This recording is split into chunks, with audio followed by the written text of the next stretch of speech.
What's going on, everybody? It's Michael Alder here from CarpetTools.com, covering probably the most common question asked, which is, what do I name my business? What do I call my website?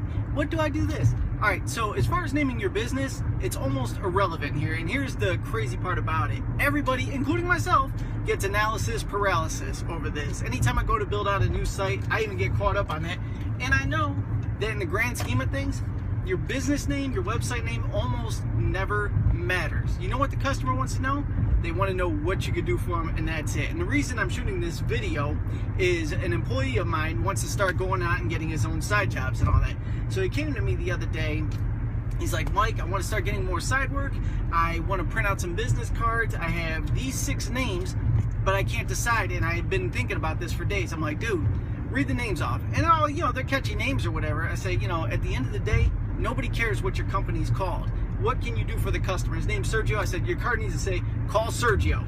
And then just a bunch of bullet points under there. Whatever services you could offer the client, throw that on your business card, slap free estimates on there. So like, ooh, it's free to get them out here and get an estimate.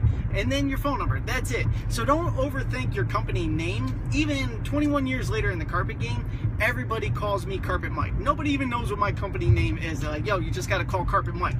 He'll handle it. So even though we've built ourselves into a bigger business, at the end of the day, everybody just refers to me as the little guy in the game and Carpet Mike. So you just roll with it.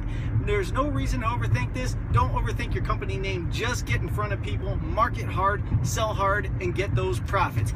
Feel free to reach out with any questions on this. Be sure to subscribe if you're looking for tips on how to expand your service-based business or videos on carpet installation tips and tricks. I will catch you on the next video.